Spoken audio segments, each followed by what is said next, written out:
امریکہ اور ایران جنگ بندی میں 60 روزہ توسیع پر متفق ہو گئے۔ دونوں فریقین نے ثالثوں کو رضامندی سے متعلق پیغامات بھجوا دیے۔ ترک میڈیا کی پاکستانی ذرائع سے رپورٹ: پاکستان کی جانب سے ایران اور امریکہ کے درمیان کروائی گئی جنگ بندی کی مدت 17 اگست کو ختم ہو رہی ہے۔ تہران نے امریکہ سے جنگ بندی توسیع پر بات چیت کی تردید کر دی۔ جنگ بندی کی کوئی تاریخ مقرر ہے، نہ توسیع پر بات ہوئی۔ برطانوی ادارے رائٹرز کی ایرانی ذرائع کے حوالے سے رپورٹ۔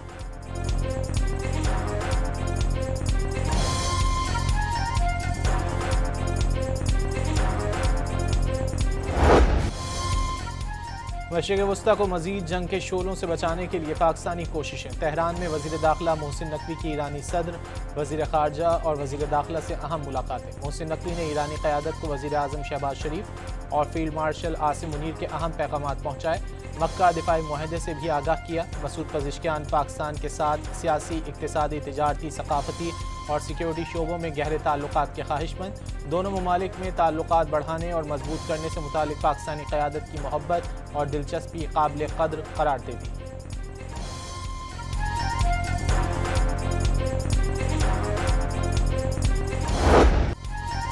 پاکستان کا بحیرہ احمر میں تجارتی جہازوں پر حملوں اور بحری راستوں میں رکاوٹ ڈالنے کے واقعات پر اظہار تشویش۔ دفتر خارجہ نے واضح کیا، سعودی قیادت میں جہاز رانی کے تحفظ کے لیے بحری دفاعی معاہدے کو آپریشنل کرنے کو تیار ہیں۔ بحری جہاز پر حملے میں پاکستانیوں کے جاں بحق ہونے کے واقعے کو افسوسناک قرار دے دیا۔ نائب وزیر اعظم کی جاں بحق پاکستانیوں کے اہل خانہ سے تعزیت۔ کہا، پاکستان واقعے کی تفصیلات کے لیے سعودی اور یمنی حکومتوں سے رابطے میں ہے۔ ریاض میں پاکستانی سفارت خانے کو پاکستانیوں کی میتیں وطن لانے کی ہدایت۔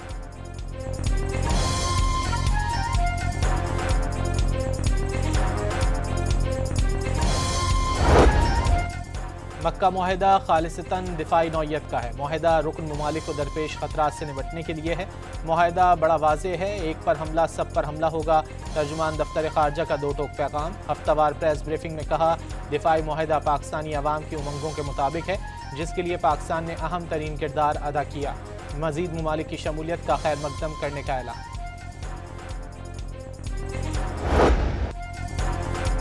امریکہ ایران جنگ بندی میں اہم ترین کردار کی بدولت پاکستان بطور عالمی قوت دنیا کی توجہ کا مرکز بن گیا۔ ثالثی کا کردار ادا کرنے پر عالمی سطح پر پاکستان کی امن کاوشوں کا برملا اعتراف۔ عالمی جریدے ساؤتھ ایشین وائسز کے مطابق سعودی عرب، پاکستان اور ترکی کے درمیان دفاعی معاہدے نے خطے میں پاکستان کے اسٹریٹجک کردار کو مزید ابھار دیا۔ امریکہ، ایران، سعودی عرب اور چین کے ساتھ بہترین تعلقات نے پاکستان کو قابل اعتماد ثالث بنا دیا۔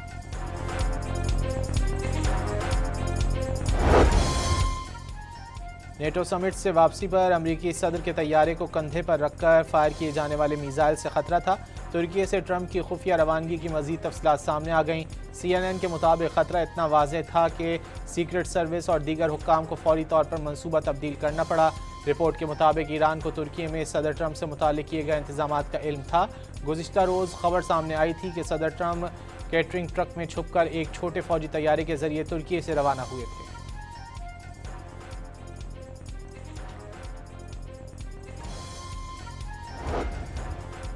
ایران ٹرمپ کی صدارت ختم ہونے تک جنگ کو طول دے سکتا ہے۔ کمانڈر پاسداران انقلاب کے مشیر محمد رضا نقوی کا انتباہ۔ کہا، ایسے اقدامات کرنا ہوں گے کہ دشمن حملے کی جرات نہ کر سکے۔ واضح کر دیا، ایرانی میزائلوں کی تیاری کی رفتار استعمال کی رفتار سے زیادہ ہے۔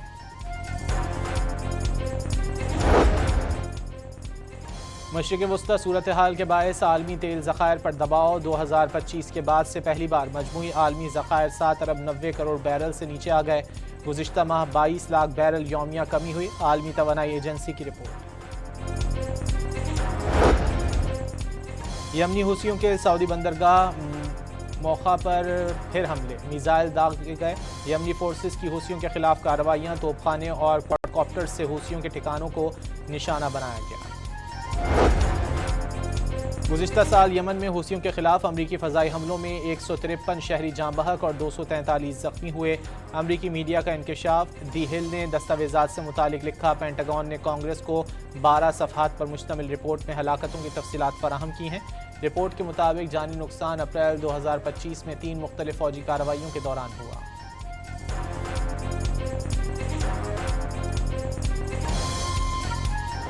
پاکستان کو ایسے کسی انتشار کا سیاسی عدم استحکام کرنے کی نہ اجازت دیں گے اور کوئی بھی کسی ادارے پر بھی اگر اس طرح کا حملہ آور ہوگا تو اس کے ہاتھ کاٹے جائیں گے۔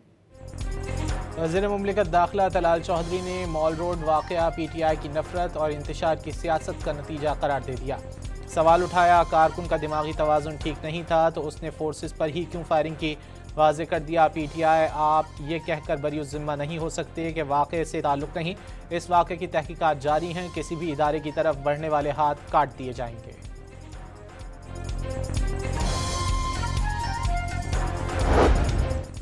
میر رضا قتل کیس کی پہلی پوسٹ مارٹم رپورٹ میں مبینہ غلطیاں، پہلا پوسٹ مارٹم کرنے والے ڈاکٹر اسامہ کو ایم ایل او کے عہدے سے ہٹا دیا گیا، انکوائری کمیٹی میں طلبی۔ رضا کا کیس جو ہے بہت افسوسناک ہے۔ ایک میں نے پہلے بھی سکھر میں بھی بتایا تھا کہ ایک بڈنگ ینگ اور نوجوان جس سے پوری سوسائٹی کو بہت زیادہ ایکسپیکٹیشن تھی، اس کا ایک ناگہانی موت یا قتل ہو گئی ہے، بڑی افسوسناک ہے۔ آئی جی سندھ کا میر رضا کیس کی ابتدائی میڈیکو لیگل رپورٹ میں کوتاہی کا اعتراف، تحقیقات میں کوتاہی غلط فہمی کی وجہ تھی، کسی بھی دباؤ کی تردید، کہا کہ نوجوان کی ناگہانی موت یا قتل افسوسناک ہے، والدین نے تحقیقات پر تسلی کا اظہار کیا ہے، کوئی ملوث پایا گیا تو کارروائی کریں گے۔ 28 تاریخ کو 3:57 پہ میر رضا کا ریٹ آ گیا، بالکل میں نے قبول کیا اس کا ریٹ، جو امتیاز ہے امتیاز والا روڈ سے بالکل میں نے لے لیا، یہ تاریخ روڈ کی طرف جب ہم ادھر جا رہا تھا راستے میں، اس نے ہم سے بولا بھائی کہ گاڑی میں بلوٹوتھ ہوگا، اسپیکر ہوگا، نہیں ہوگا۔ تاجر میر رضا کی رائڈ 3:57 پر موصول ہوئی، طارق روڈ، بہادر آباد، اسٹیڈیم روڈ، ڈالمیا سے ہوتے ہوئے گلستان جوہر پہنچے۔ میر رضا کی رائڈ کا ریکارڈ کمپنی میں موجود ہے۔ میر رضا کو گلستان جوہر لے جانے والے آن لائن ٹیکسی ڈرائیور کا بیان سامنے آ گیا۔ لیپ ٹاپ کو مشین کہا، وہ کچھ کہیں، میں لیپ ٹاپ کو مشن جانتا ہوں اور میں اس کو آگے بڑھاؤں گا اور آگے بڑھاؤں گا۔ طلبہ کو لیپ ٹاپ دیے تو رشوت کا طعنہ دیا گیا، کچھ نے اسے مشین کہا، میں نے اسے مشن سمجھتا ہوں، لوگ کچھ کہتے رہیں، میرٹ پر لیپ ٹاپ بانٹتا رہوں گا جب تک اللہ نے خدمت کا موقع دیا، نوجوانوں کی اعلیٰ تعلیم اور روزگار کے لیے وسائل فراہم کرتا رہوں گا۔ وزیر اعظم کا نوجوانوں کے عالمی دن کی تقریب سے خطاب، ماضی کی غلطیوں کا ازالہ کرنے کے لیے نوجوانوں کو بھرپور وسائل فراہم کرنا ہوں گے۔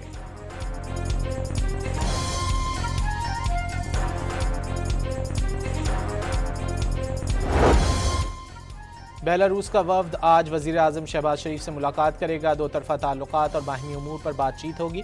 وزیر تجارت جام کمال کا پاک بیلاروس تجارتی حجم میں مزید اضافے کی ضرورت پر زور، واضح کیا دونوں ممالک میں تجارت اور سرمایہ کاری کے وسیع مواقع موجود ہیں۔ مشترکہ وزارتی کمیشن کا اجلاس تعاون کے نئے مواقع تلاش کرنے میں اہم پیش رفت قرار دے دیا۔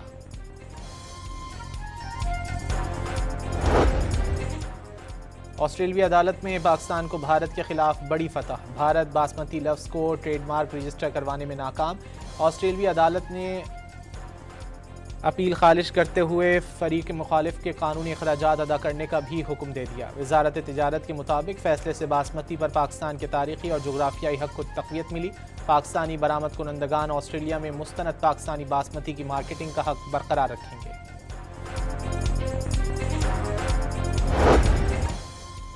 وفاقی وزیر بحری امور کی زیر صدارت پورٹ قاسم اتھارٹی بورڈ کا اجلاس، پورٹ قاسم پر آٹو زون قائم کرنے کا اعلان، آٹو زون سے سالانہ $500 ملین برآمدات کا تخمینہ۔ پاکستان پر قرضوں کے سارے ریکارڈ ٹوٹ گئے، ایک سال میں 5200 ارب روپے بڑھنے سے قرضے اور واجبات ریکارڈ 99,587 ارب تک پہنچ گئے۔ پاکستانی عوام کی اکثریت کا اعلیٰ عدلیہ اور پاک فوج پر اظہار اعتماد، پاکستان کو فلاحی ریاست بنانے کی کوششوں سے بھی عوام کی اکثریت مطمئن، 58% عوام نے سوشل میڈیا کی خبروں کو گمراہ کن قرار دے دیا، 43% کو پالیسی سازوں کی قابلیت پر اعتماد، فیس بک اور واٹس ایپ اکثریت کی معلومات کا ذریعہ بن گیا، کسی رائے دہندہ نے اخبار کو معلومات حاصل کرنے کا ذریعہ نہیں بتایا، 45% رائے دہندگان کی عمر 18 سے 25 سال کے درمیان تھی، 67% رائے دہندگان گریجویٹس، 32% ماسٹرز اور 1% PhD ہیں۔ سروے میں ملک کے ہر علاقے سے 2000 افراد کی رائے لی گئی، مشعل پاکستان نے ٹرانسپیرنسی رپورٹ 2026 جاری کر دی۔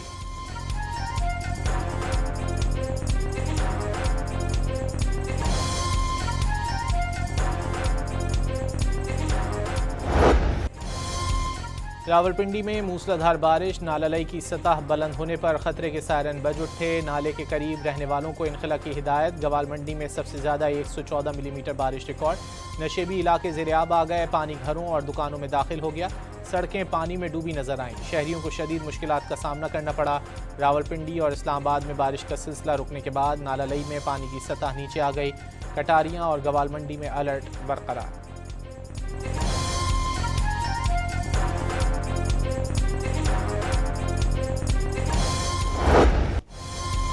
خیبر پختونخوا کے مختلف شہروں میں گرج چمک کے ساتھ بارش، وادی کاغان، وادی سرن، وادی کونش میں بارش کے بعد خنکی بڑھ گئی۔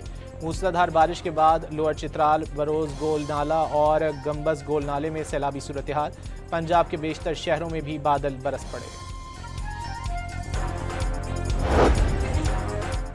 شہری رحمان کا آزاد کشمیر میں اہل 15 کے 9 پولنگ اسٹیشنز پر ری پولنگ کا فیصلہ واپس لینے کا مطالبہ، دعویٰ کیا کہ پولنگ اسٹیشنز پر پریزائڈنگ افسران موجود تھے، کسی نے ووٹ نہیں ڈالا۔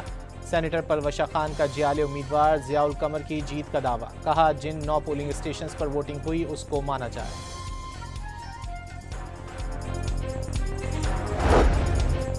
وزیر اعلیٰ پنجاب سے قائم مقام امریکی سفیر نیٹلی بیکر کی ملاقات، پنجاب میں فروغ تعلیم، سیکیورٹی اور سرمایہ کاری سے متعلق تبادلہ خیال، سیلاب اور اسموگ سے بچنے کے لیے امریکی ایکسپرٹ کی خدمات حاصل کرنے پر اتفاق۔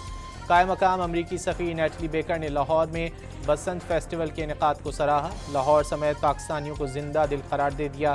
وزیر اعلیٰ پنجاب کا کہنا تھا کہ امریکہ میں مقیم 10 لاکھ پنجاب کے اوورسیز پاکستانی ملک کا قابل قدر اثاثہ ہیں۔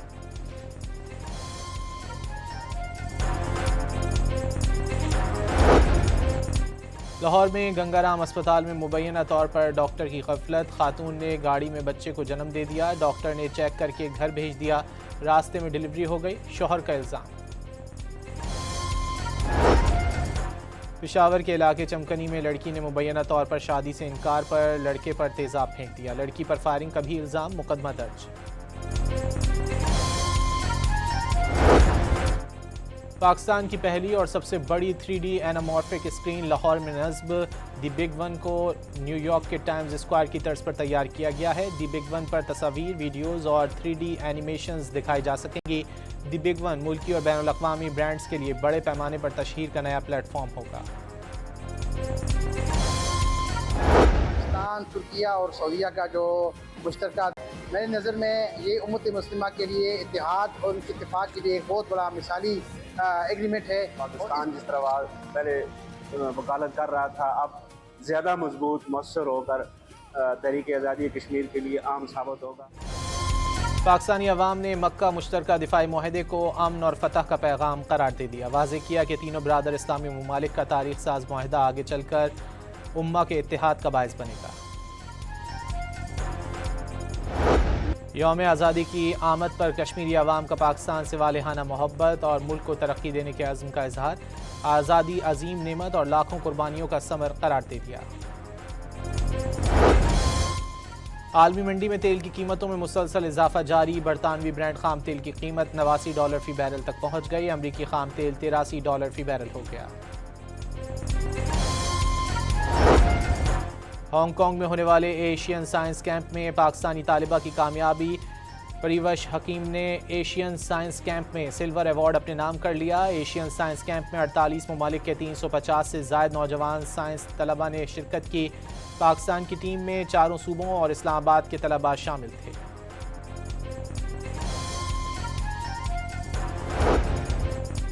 چین نے متنازع علاقے اروناچل پردیش میں 27 مقامات کے نام تبدیل کرنے کے بھارتی اقدام کو مسترد کر دیا۔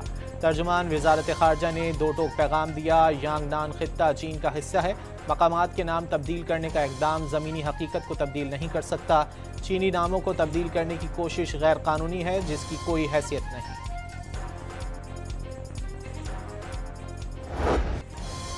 کولمبیا میں زلزلے سے اموات 250 سے تجاوز کر گئیں، سینکڑوں زخمی، 50 سے زائد عمارتیں ملبے کا ڈھیر بن گئیں، ہزاروں افراد محفوظ مقامات پر منتقل ہو گئے۔ ریسکیو ٹیموں نے 36 گھنٹے بعد ملبے سے ایک خاتون کو زندہ نکال لیا۔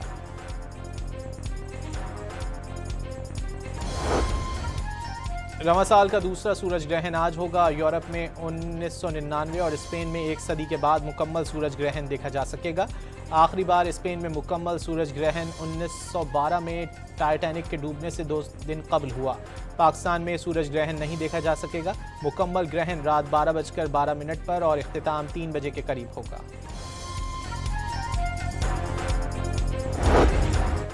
چین میں مقامی تیار کردہ مسافر طیارے C919 کی پہلی بین الاقوامی پرواز مکمل۔ طیارہ بیجنگ سے پرواز کر کے منگولین دارالحکومت اولان باتور پہنچا۔ طیارے کو واٹر سلوٹ دیا گیا۔ اٹلی کا آتش فشاں ماؤنٹ ایٹنا ایک بار پھر لاوے کے ساتھ راکھ کے بادل اڑانے لگا۔ پروازوں کا نظام شدید متاثر، متعدد پروازیں ملتوی یا منسوخ کرنا پڑ گئیں۔ آئی سی سی نے نئی ٹیسٹ رینکنگ جاری کر دی۔ بابر اعظم 2 سال بعد ٹاپ 10 رینکنگ میں آ گئے۔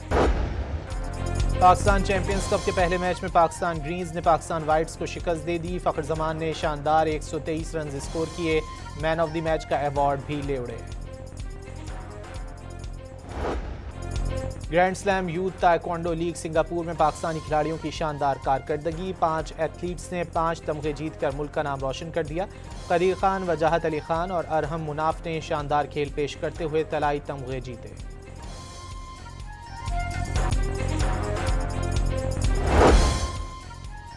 Star footballer Cristiano Ronaldo اور جارجینا روڈریگز نے شادی کر لی۔ دونوں نے اپنے سوشل میڈیا پروفائلز پر تصویر پوسٹ کر کے شادی کا اعلان کر دیا۔